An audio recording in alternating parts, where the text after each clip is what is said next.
Hello, hello, hello. Good morning, good evening, good afternoon, guys. Welcome back to Wake Up American, your daily American English pronunciation show where we give you a couple of exercises just to get back into your American English accent studying routine because that is the key.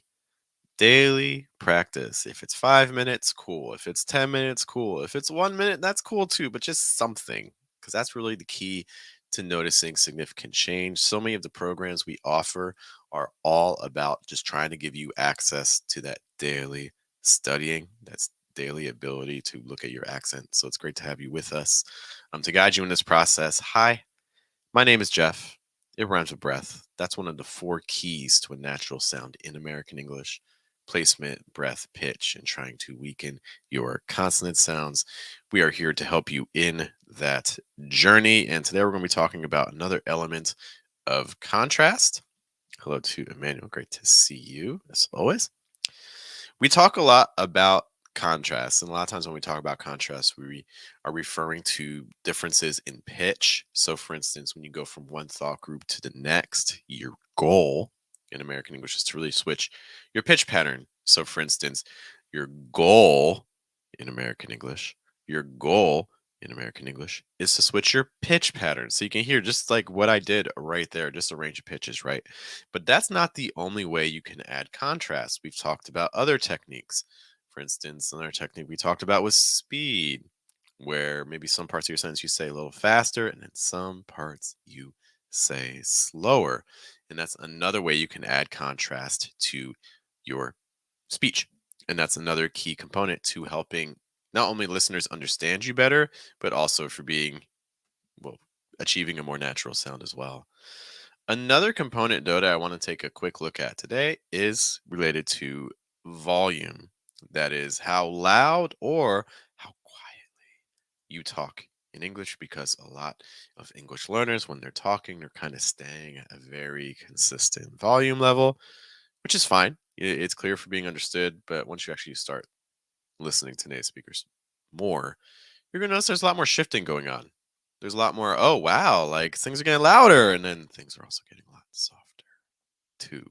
And these are things that, again, help your listener to differentiate your words more clearly by adding more contrast, by adding more differences so your words don't blend together so much.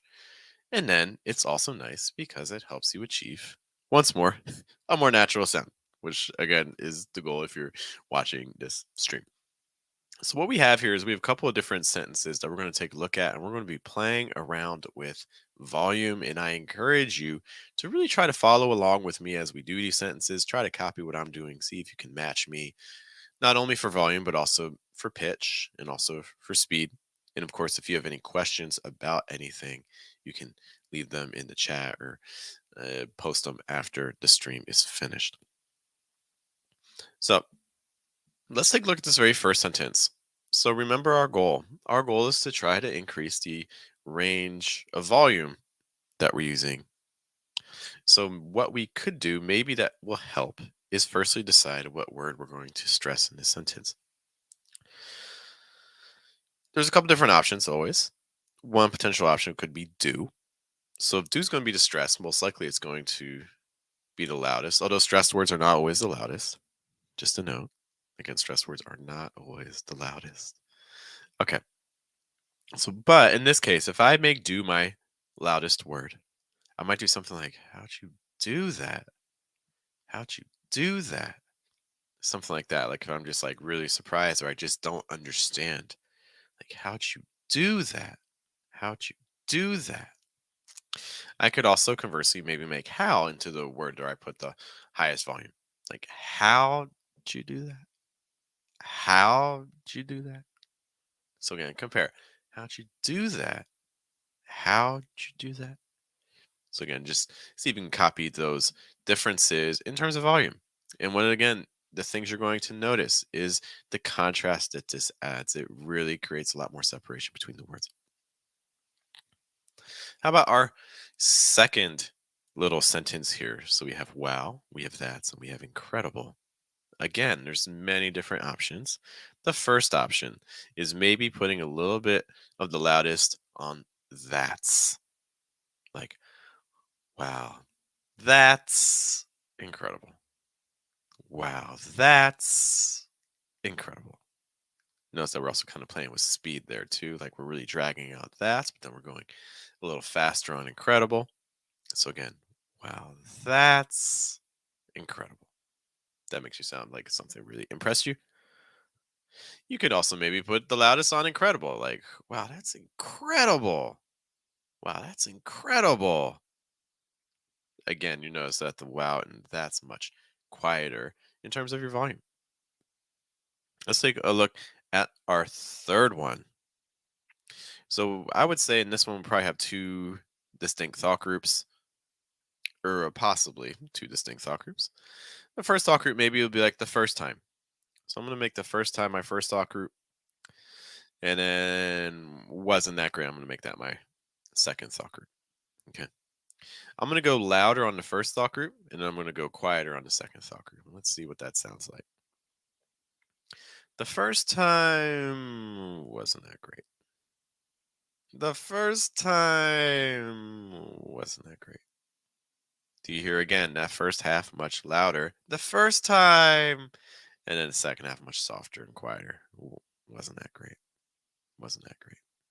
The first time wasn't that great. You do the opposite. The first time wasn't that great. The first time wasn't that great. So again, just kind of alternating between those patterns. Now, if you're finding this to be tricky, or if you're not sure if you're even doing it right, I get it. One of the downsides of this stream is I can't hear you. You know, I'm trying, but it just can't happen.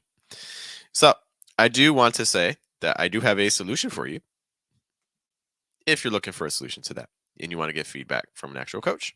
And if you don't, then just bear with me for a moment.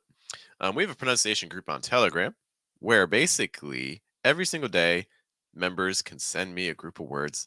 In fact, I can even show you what that group looks like. It looks a little bit like this.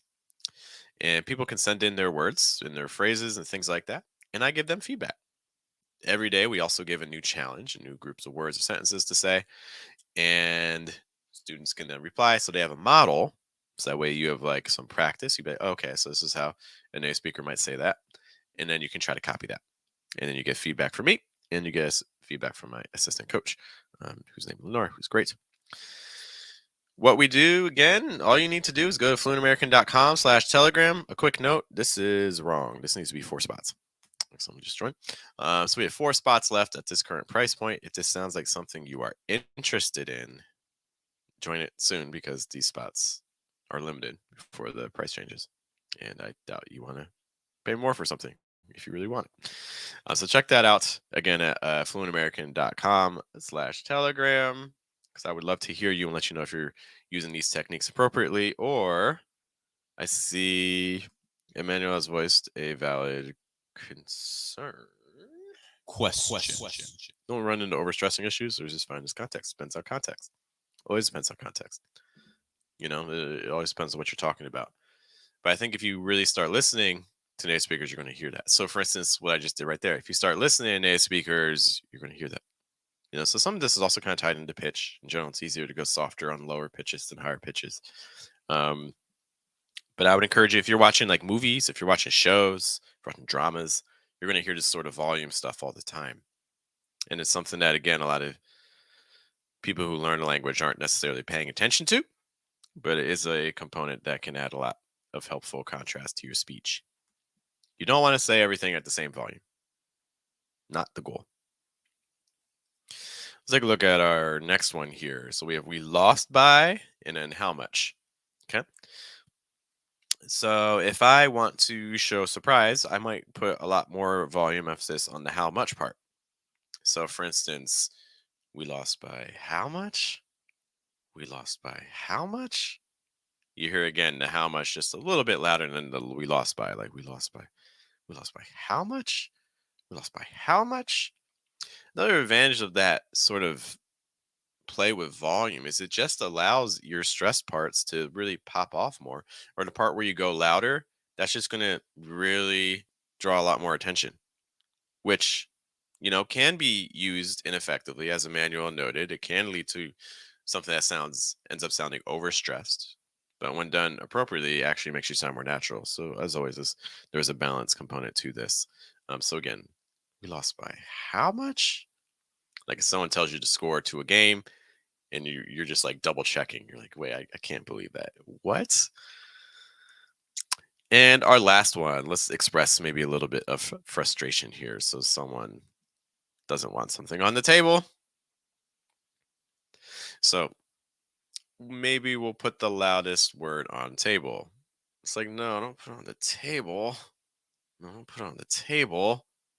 No, don't put it on the table. You can hear I'm kind of like mumbling the first part, right? Like, no, don't put it on the table. And then table gets a little bit louder, right? Um, Maybe instead I'll put that heaviest word, that loudest word on no. Like, no, don't put it on the table. No, don't put it on the table. So someone put it on the table. I didn't want to put it on the table, and now I'm upset. Like, no, don't put it on the table. Something like that. Okay, so those are some different techniques you can play with in terms of volume. Let me know how your volume journey goes, guys. So again, that was an exercise consisting of 5 different practice sentences with volume. I encourage you to start paying attention when you're listening to native speakers, when you're watching shows, whatever the situation may be. Start paying attention to where are they going a little softer, where are they going a little louder, and see if you can copy that yourself. We'll be back tomorrow morning with some more Wake Up American. Again, this is your daily American English pronunciation show. Just trying to give you, your 5-10 minutes of pronunciation practice. Thanks for tuning in. Look, there's a million pronunciation resources out there. So if I could spend a little bit of time with us is greatly, greatly appreciated. Once more, my name is Jeff. It rhymes with breath. That's one of the 4 keys to a natural sound in American English. I'll see you all later. Hope you guys have a good day. Have a good night. Have a good afternoon. And we'll catch you tomorrow.